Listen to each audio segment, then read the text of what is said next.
What's going on, Wolfpack Nation? Welcome to the 23rd episode of Tuffy Talk. We got here today, as you can see, Michael Macchiavello, national champion of NC State wrestling. So today we're going to be diving in with him, talking about his time at NC State, talking about his time after NC State, working with Team USA. So please make sure, again, if you haven't already, please subscribe to us by hitting the button in the bottom right-hand corner. Please follow us at Tuffy Talk now. Bang. Please like this video and check out all of our other great NC State content. So with that being said, let's go ahead and get this thing started. Before we get started, I want to throw out a quick disclaimer for those who are watching on YouTube to let you all know ahead of time that there were some Wi-Fi issues that we ran into on Michael's end that we could not work around, but we still wanted to provide the interview anyway. You will see that at times that Michael's audio and video are slightly off, but we still wanted to show the video as well so you could see his reactions to the questions as they were asked, and also to just see what it looks like even these days. So hope you all enjoy anyway. Thank you so much for your patience.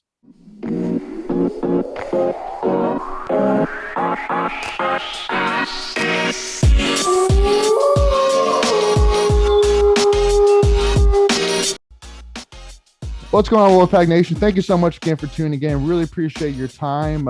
Before we get started today, I want to take a quick second here to tell you about our sponsor, Flatlands Jessup Insurance Group, that has your whole world covered with agents in 5 offices throughout Eastern North Carolina to help you decide how much coverage you need. Offering policies for home and auto, recreational vehicles, commercial, crop, health, life, and employee benefits. They are able to combine options to find a comprehensive solution that works for you. Flatlands Jessup protects the things you love so you can spend less time worrying and more time enjoying them. Find them on Facebook and Instagram at Flatlands Jessup. You can also visit their webpage at www.flatlandsjessup.com. So please make sure to go and check them out. So again, today we got Michael Macchiavello, former NC State wrestler, national champion. So Mike, hope you're doing well today, my friend. I am, my man. I am. How are you doing? Doing awesome. You know, hey, every day is a beautiful day to be a State fan. So appreciate Into that. so appreciate. Just won national title, so we just got another national champ, which is freaking sweet. Oh, dude, I'm telling you, yeah. No, that's Going to Omaha. Yeah. I mean, yeah. No, dude. good time to be a State fan. Oh, always, dude. It's getting better and better each day, I feel like. For real, though. So guys, so one of the first questions we always ask everybody we have on. So what have you been up to lately? What have you been doing? I know you've been traveling a lot recently, going to Poland, things like that. So just wanted to kind of, for State fans who don't know, kind of what you're up to right now. Yeah, so I actually wrestled Olympic trials in April. Made it to the challenge tournament finals and unfortunately lost. If I would have won, I would have been in the Olympic trial finals, and that's the match that determines the Olympian or the Olympic alternate, which is, you're right there. But I unfortunately lost the match right before and got dropped down to 3rd and 4th place match and ended up finishing 4th, unfortunately. So close, but still got some things I got to get better at. So right now, I've just been training and trying to get ready for the next competition and for the World Championships later this fall after. For the World Championships right after the Olympic Games. And so just getting ready for that. Currently out in San Diego right now. I went and taught at Poway High School, which is a really good California high school team. They're a good state championship team. And then also doing a video shoot today. At 9 a.m. here out in San Diego with this jump rope company called RX Smart Gear. And they're a big deal, RX Smart Gear. If people don't know who they are, look them up, RX SG. They provide jump ropes for the Los Angeles Lakers. Their ropes they have all different types of. They got light rope, heavier rope, a drag rope, a speed rope. Their handles have bearings in them. So if you just let them hang and you spin them, they'll spin for minutes before they stop. So and they're customizable. You can get wraps on the handles. You can choose whatever you want, like if you want pink or like a cheetah print or whatever it is, you can customize the entire rope, and it's really, really cool. So gonna partner with them and have a sponsorship, and they're kind of expensive a little bit, not even gonna lie. So but they'll give you a discount code. So once I get that, if you guys want to get a rope, let me know. Hopefully I can get you guys a discount. So but that's part of what I'm out here, so we can work on that and work on like a sponsorship with this company. And then they want to break into the wrestling market a little bit more. So today the shoot is going to be all wrestling related, something that will appeal to the wrestling audience. So Okay. And so what would be the best way for fans to reach out to you on social media? yeah, social media works. You can go Yeah. Mike underscore Mock on Twitter or Instagram, Yep. or just Mike Macchiavello on Facebook. All right. We'll definitely keep an eye out for that.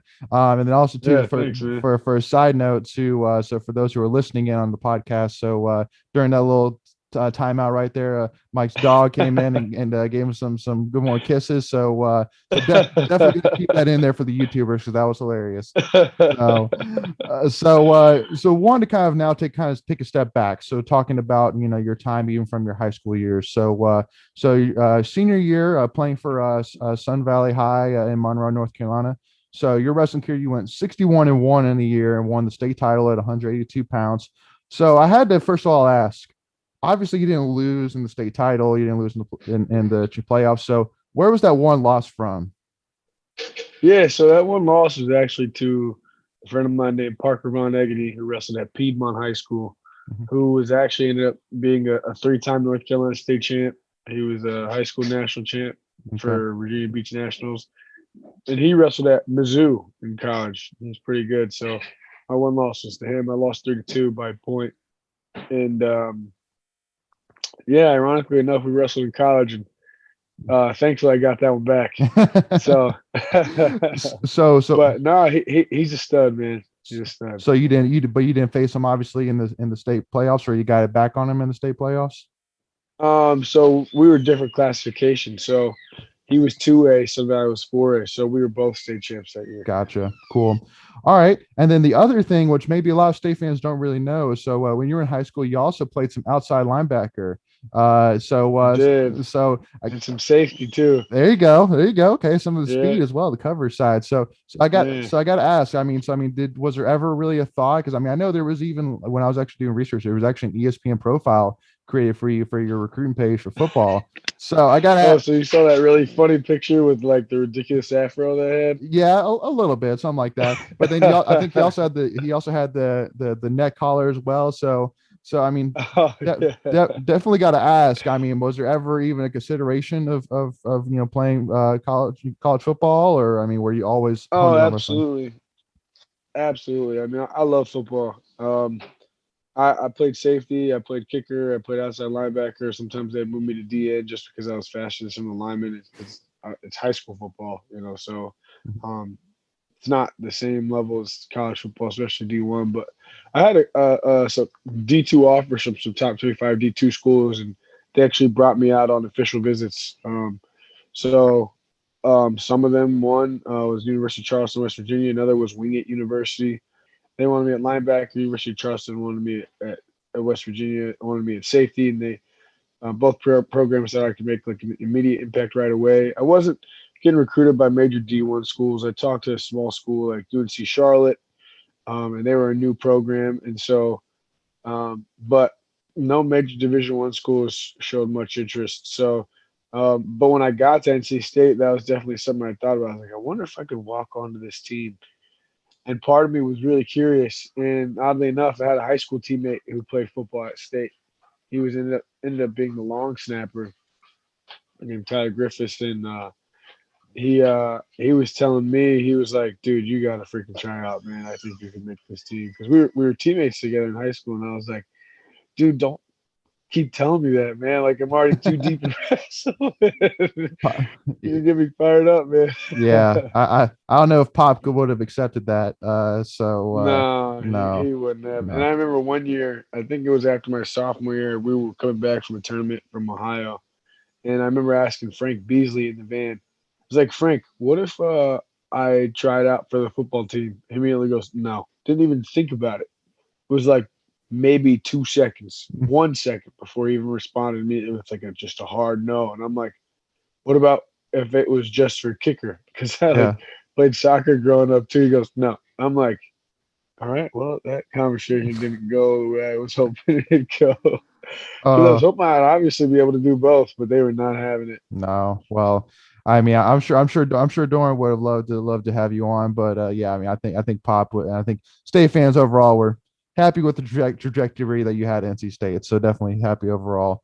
So Yeah. so definitely did have to ask though. I mean, obviously all state fans know how much of a character, how awesome, how cool of a guy Pat Popolizio is. So Yep. I had to kind of first ask. So what was your first conversation with Pop and how'd that go? First conversation with Pop was when I was on campus. I don't know if I talked to him on the phone before covering. Frank Beasley was actually the guy who was the one who started recruiting me and who I talked to on the phone the most. First conversation with Pat, I don't even know if I remember specifically what it was, but I do remember being in his office, them talking about his goals for the program, his expectations for the wrestlers coming in, and it all being stuff that I personally aligned with and that I just thought was like, I'm on the same page, Mm-hmm. Yeah. And he just seemed really lofty, had like lofty goals, he had ambitious goals for the program, and for me that was really exciting because I mean I had lofty and ambitious goals for myself as well, and I wanted to be the part of a team that was thinking the same way. So Absolutely. Yeah. No. Because I mean, for those state fans who don't know too, I mean, you think you end up being a national champion in wrestling, so you think, well, this guy had to have been pretty highly recruited, but you actually look back and you weren't even ranked. You weren't even no, it you were wasn't. not ranked. I mean, they talked about P. Renda No. and those guys.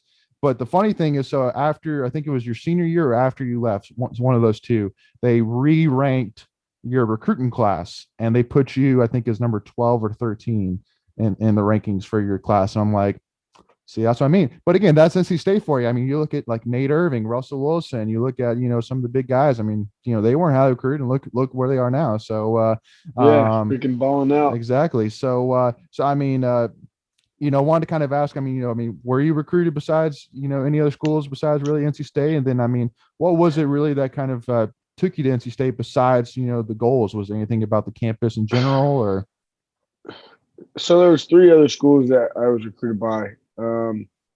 Really only two.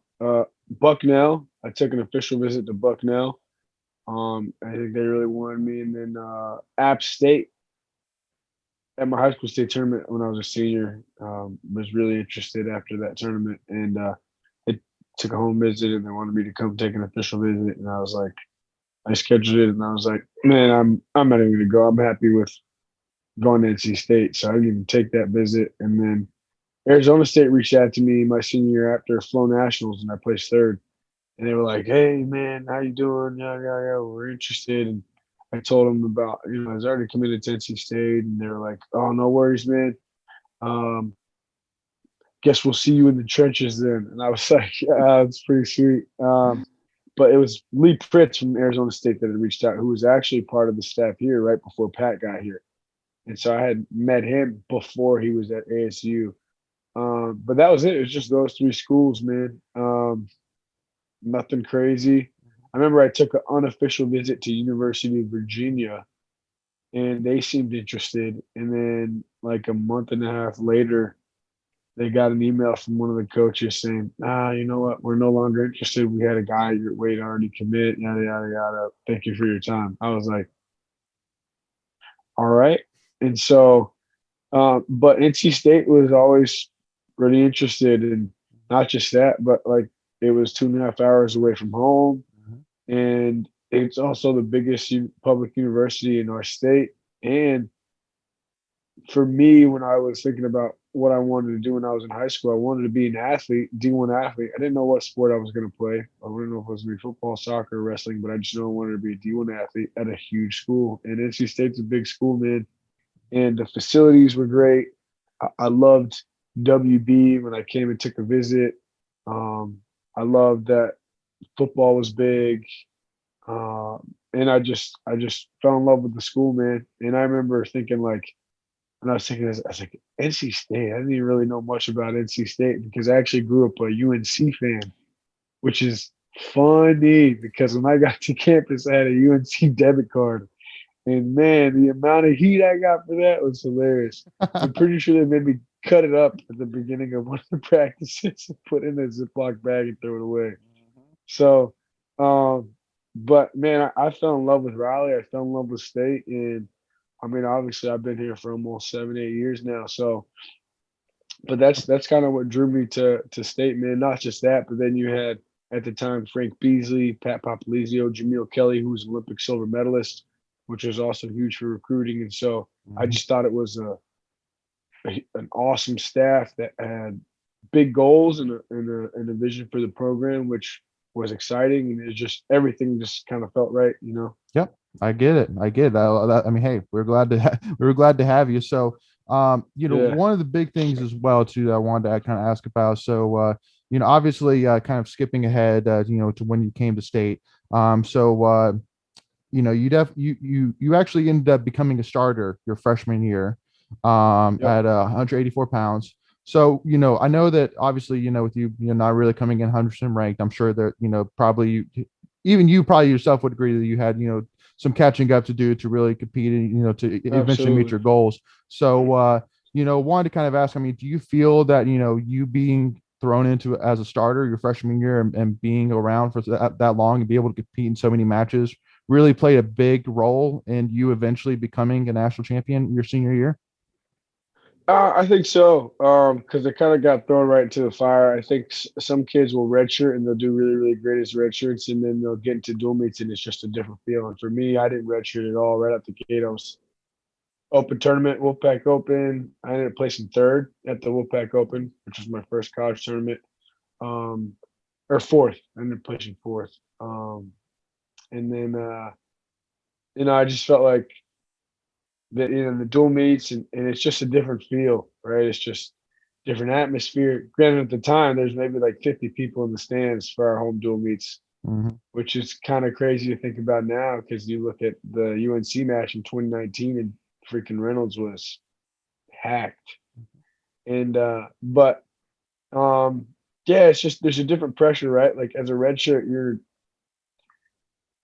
you're not really feeling much pressure from the staff to perform because whether you win or lose, it doesn't affect the team's record, the dual meet record, RPI standings, none of that, right? It's just you're redshirting, you're not even representing NC State, you're competing unattached. Right. When you're wearing the NC State singlet, now all of a sudden, whether you win or lose matters because now it's affecting dual meet points, and Mm-hmm. that affects whether or not we win the dual meet, and those are big deals. Yep. And so it's just a different pressure, different feel, you know. So Yep.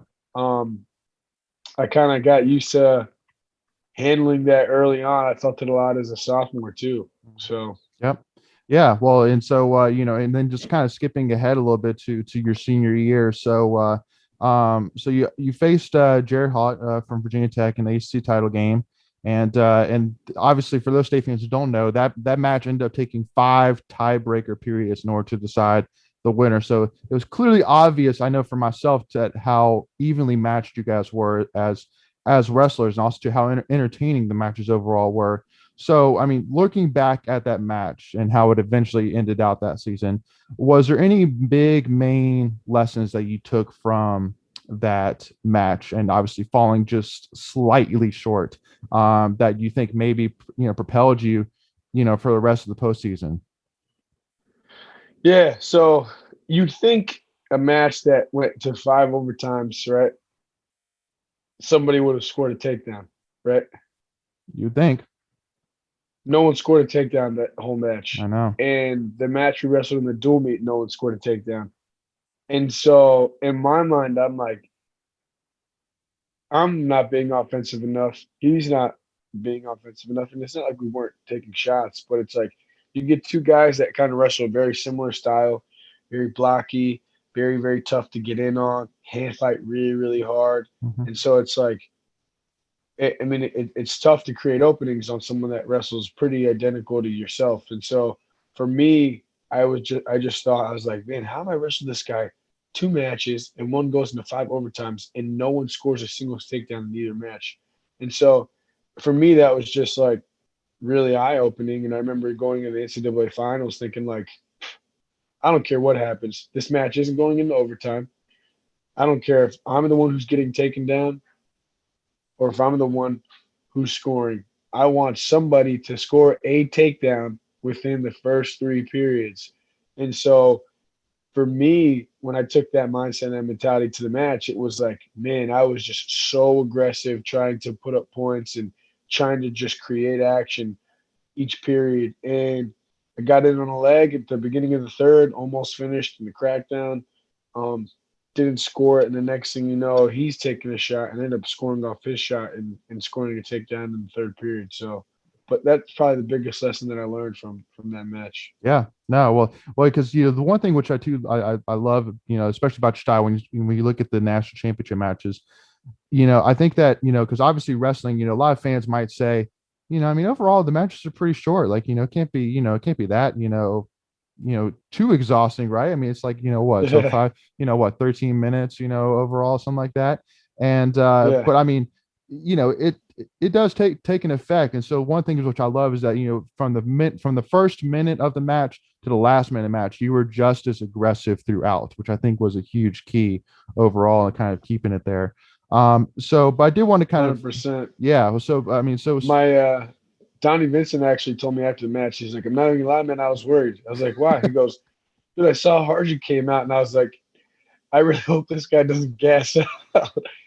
And in my mind, I was like, "Man, this is the last match of my college career. I don't care how tired I get. I'm gonna keep going," And that's just the way I looked at it. I love it. I love that. Yeah, no, I mean that's the mindset. That's the mindset of a champ right there. I love that. So, but I mean, I mean, it obviously was so poetic, and I mean, and I mean, can be such a beautiful thing sometimes. But how beautiful is it that literally, you fell, I mean, just short of winning AC title against Jared, and then through the however many wrestlers that competed in your weight class that you ended up facing him in the national championship, not in the semifinals, not in the quarters. You faced him in the national championship match, and little did before that match that I mean that fate was smiling at you that day, and you end up getting the nod. So I did kind of have to, when we're kind of like taking a look at the match. So it was a close match. It was just like you said. It was close towards the end, 1-1, heading into the final like 30 seconds or so. So there was one point where you guys were basically rumbling around, and he was holding onto your ankle, and then you saw him lose grip of your ankle, and you were able to come around and get that takedown to finish it. So was there something? Well, I mean, like, so when, like, 'cause you can easily see him lose grip and then you go boom around. So was it at that moment that you said, "Oh, I got him," or was it like because you could see as you were laying on top of him that started hitting you? Oh my God, I won a national championship. So what was kind of going Yeah. through your head during that sequence, and then when during that sequence did you feel, "Oh, I got this"? So when I was going through sequence, I wasn't even thinking about, "Oh, this is gonna make me national champ." I was just worried about winning the position. So Mhm. he's in on a leg. He was in deeper, way deeper than I wanted him to be. He was able to build me up a little bit. So what I did was I just covered his head with my hips, because if he pops his head out, it gives him a way better chance. And so I was like, all right, let me just keep his head trapped. Ended up getting him to a hit. And when you get someone to a hip when they're underneath you, they're going to try and get back to their knees so they can go back to a score. But when I got him to a hip, I was able to grab his top foot. And that's the foot that he needed to bring back up to step on the mat. And so when he tried to bring that foot back up and switch his hips over, had his foot, and so he wasn't able to do it. And it kind of like, I don't know, put him off balance or whatever. You think about like, oh, you mean to go like take a step forward while you're walking, but then your foot doesn't come forward and you're expecting it to, so then you fall. It's kind of similar. Like, so I held onto that foot. I was able to extend his arms, break the lock, and then I just like shot around. It just was like, I don't know what it was, but it just shot me around. There's just the momentum of the action. And so I get behind. I'm like, all right, pressure forward, pressure forward, pressure forward. Make sure that the ref gives me two. Make sure the ref gives me two. Keep his hands on the mat. He Mhm. tried to forward roll, and I rolled with it, floated my hips with him, and now I'm ended up on top. And I'm like, how much time's left? And I think I glance over the clock and I see there's like 6 seconds left. And then that's when it hit me. And I was like, I'm about to be an NCAA champ, which was crazy. So, yeah, man. And that's just the emotion that you see when you see me look up. And it looks like I'm like pretty emotional. Yeah, no kidding. No, I mean it was awesome. I mean, there wasn't a state fan I think that wasn't just, I mean, just tickled. I mean, just a beautiful thing to watch. And I mean, seeing, your journey as well. Maybe for the state Yeah. fans don't really know to get to that point. So, but definitely kind of taking a look back. So the national championship before you got there, and Nick Gwizdowski. One of the things which I still laugh about to this day is when Gwiz won his first national title and he ran Yeah. over to Pop full speed and jumped full bear hug style into Pat's arms. And I mean, Pat, I mean, you see a big dude like that run full speed at a guy, he's probably going to take you down. But I mean, it just shows how athletic and how strong Pat was to, like, yeah, and just hold him right there and like not even waver. Yeah. And then obviously your reaction celebration was obviously a little different than just seeing the emotion of you finally getting to that point. So I mean, I did kind of want to ask, from before that match, I mean, or even before that moment, did you ever think about, like, okay, when I win the national championship, I'm gonna do this, or I'm gonna do that, or I mean, did you just kind of say, what, I'm just gonna live, I'm gonna, if I get the opportunity to win that championship, I'm gonna live in that moment, and just kind of live from Man, there. I thought about what walkout song I was gonna walk out to once I made the finals. I thought about, okay, once I win, I was like, I'm gonna go run. I'm gonna find my mom in the stands. I'm gonna go give her a big old hug and my little brother. And I was telling my mom all year, I was like, you better be ready. Says you better be ready because once I win, I'm gonna come look for you in the stands. I'm gonna give you a big hug. Camera's gonna be on you. So, man, I used to dream about that moment, man, and I used to joke around with my mom all the time about it. And so, like, when it happened, it was definitely surreal, and I think for her it was too because your parents are always supportive, right? They're gonna love you and support you no matter what. But even then, I'm not sure what my mom was expecting. And so, like, I think for her, like, and this kid keeps telling me after he wins the national title, he's gonna go up and give me a hug. And then, like, next thing you know, it's actually happening. And it was just kind of like an unbelievable moment for her too. So, um, but yeah, I used to think about that all the time. I wish I would have picked a different walkout song for sure. But, I Yeah, mean, yeah, but now I know, right? So, like, yeah. what I didn't know is once you win in the semis, the minute you come off the mat, they don't even give you time to think. You come off the mat, you walk into the back, and you start doing like NCAA final interview stuff. But Mhm. while you're waiting for the guys from the match before who just made the finals to finish up, you're sitting in a chair. And I take my mouthpiece out, I got my singer straps up, and the first question is, so what do you want your lockout song to be? I'm like, what? And so I'm like, do you mind if I pull up my phone and look at my Spotify playlist? And so it was like, I mean, I just picked a song that I thought was going to be cool that it didn't end up being as cool as I hoped it would be. So, Yeah, um, yeah. but it wasn't a bad song. It was like off the Guardians of the Galaxy soundtrack. So for all you Marvel fans out there, you know, you know that's where my head was at. At least it was in a good spot. Yeah, yeah, no, they. Yeah, Well, it's kind of one of those things that you kind of think about. Well, maybe it would be better if they like had it like predetermined before the tournament. But then the other hand, you say, yeah, well, but what if they change their mind? So it's like, but yeah, so right. Yeah, positive, very true. positive, negative, both of it. So wanted to kind of start talking about this team, here right now at NC State. So, first of all, looking at this That's a team, good one. yeah, yeah. So looking at this team, obviously, in your, because I know you competed 182, 197. I think you actually won the national title in 187. So, but kind of looking at two wrestlers right now who are in those weight classes who are you project are going to start next season, and Isaac Trumbull and Trent Hidley. You see a Yep. lot of similarities there. So I wanted to kind of ask, do you see any similarities in either of those guys with how you were as a wrestler in terms of style?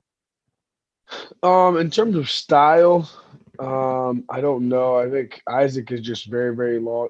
One similarity I do see between Isaac and I is just very stingy defensively, just very, very hard to score. And I think that was one thing that kind of uh, kept me in every single match that I was in. Right? Maybe I wasn't the most offensive or the most technical, but I was athletic and I was strong. And if you got it on my leg, I was gonna make you work for it. And so I think Isaac wrestles that way. And he's gonna be great. I think he's got to get better offensively, but he's been working on upper body stuff. His upper body attacks and offense is phenomenal. Right, he's great in Greco, good with body locks, good with throws. I mean, he body locked the UNC Chapel Hill wrestler, put him straight to his back, Mm-hmm. and so. I mean, he's just going to continue to get better. I think that kid just really believes in himself, and Trent's the same way. And so those are the similarities that I see between those two guys. And so I think wrestling wise, different styles, Mm-hmm. right?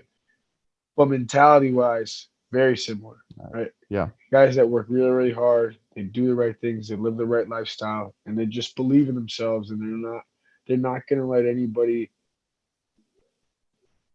they're not going to allow somebody to just force doubt upon them. You know what I mean? It's Yep. like, doesn't matter what you say to me, you're not going to get me to doubt myself. And I think they both have that mentality. And so I think that goes a very, very long way, especially in college wrestling, really at any level, right? Whether you're a high school wrestler, a college wrestler, or a guy on the senior level like myself, I think that right there holds a tremendous amount of value and can really, really propel you forward. Yep. Because all the other stuff is just technical. Someone can teach you all that, Yep. That's right. you know? That's true. So, in the last question, which I wanted to kind of, talk about as well. So, obviously Yep. from the movement of, from when you started NC State. So like this past season, NC State finished a program high sixth in the NCAA tournament. They've won 7 regular season or tournament AC titles since 2016. But when we actually had Adam Hall on here earlier, and one of the questions we kind of asked was when you guys went against Ohio State and you had your huge win at that time, and you're looking back at that match, you kind of looked at that not really as like a, you kind of looked at it more as like a, where are we as a program, because obviously Ohio State is one of the best programs in the country, and so let's see where we can stack against them. And so obviously we got blown out 29-6 against them. 3 points of those 6 were from you, but so you kind of said, but now you kind of look at this team and you say, I think that from top to bottom, we have guys that can compete at a national level. And so I think that easily you start to see this progression. So, but I think that at the end of the day, what we're trying to go for now is for NC State Wrestling's first ever team national title. So, I mean, 100%. yeah. So, I mean, just kind of ask as simple as, how close do you think we are? I mean, I personally think, don't be surprised next year, especially with Hayden coming back, with all these guys that we have come Tariq. back. It's Yep. I see multiple individual and national titles, hopefully, and hopefully with a team national title. So Yeah. So ultimately, we're going to have multiple national champs in order to really put ourselves in a position to win a team title, because that's just where college wrestling's gotten. The team that wins is got at the very least, 2 national champs mhm, or 2 to 3 NCAA finalists. mhm, So if it's not multiple champs, we got to put multiple guys in the finals, right? If you think about the year we placed 4th, we had 2 guys in the finals, Hayden and I, and then we had 2 more All-Americans, right? So we're going to have a lot of guys place. We're going to have a program best finish of most All-Americans we've ever had as a program. I think right now it's 4, right?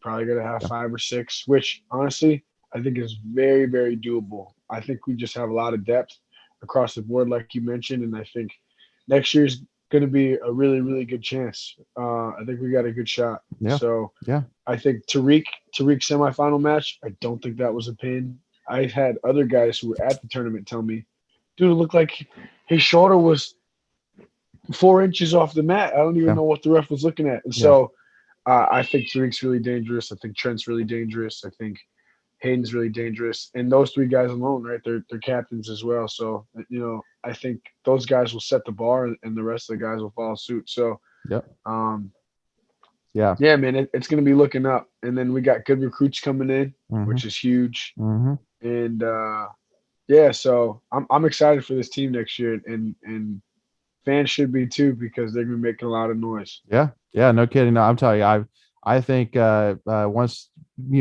going a year without having fans in the stands, it's gonna be crazy next season, no doubt about it. So Oh man, I can't wait. so to finish off, kind of a quick question. So people always look at Trent and Hayden as being brothers. So wanted to kind of ask us, so if the two of The them, Hoagie boys. yeah, so if the two of them competed in a match and you had to put money on one of them, who would you pick? Hmm. Well, Trent's a little bigger right now, so I would say based off of size, maybe Trent. But now Hayden's going up to 174, and Mhm. he's turning into like a little thick biscuit. So I don't know, man. I mean, that'd be tough because they both dig a bunch of underhooks. Both guys are really, really strong and powerful. Um, so that's a tough one. If you would have asked me, oh, Hayden's at 157, I would say Trent, just because Trent's bigger. But now, Yeah. I don't know. I haven't seen them wrestle. I think Hayden's probably still gaining a little bit of weight. So Yeah. that's a big jump. Yeah, he keeps telling me when every time I go in the room, he goes, "Mark, I'm gonna beat you up in your own T-shirt." That's what Hayden keeps telling me. He's like, "Just wait, I'm still gaining weight, but I'm coming." So it's kind of Oh funny. my gosh. Yeah, those guys are awesome, man. I They're love it. they're they're great. Yeah, and I agree. I would have a tough time putting money down too. I mean, it's just like, yeah, I mean, Trent's bigger, but Hayden's a beast though too. So I don't know, man, but that'd be a fun one to watch. So thank you again, Mike, for joining us. Really do appreciate it. And again, best of luck with continuing to compete with Team USA, competing nationally, internationally, and definitely hope to see you back at NC State for many matches this season when it comes back around. So. Yeah, Leighton, I appreciate you having me, man. Yeah. Love what you guys are doing, man. And Yeah, I freaking go pack, man. So all I'm day. proud to be part of the pack, man. And yeah, man, I just appreciate you. Absolutely, absolutely. So once again, Wolfpack Nation, thank you so much again for tuning in. Please make sure again, if you haven't already, please subscribe to us so you don't miss out on any other videos by hitting the button in the bottom right hand corner. Please like this video, check out all of our other content, and please follow us at Tuffy Talk now. And thank you as well to our sponsors, Flatlands Jessup Insurance Group. Make sure to go check them out, and all their information is in the video description below. And thank you all so much again. Please stay safe, and as always, go pack, y'all.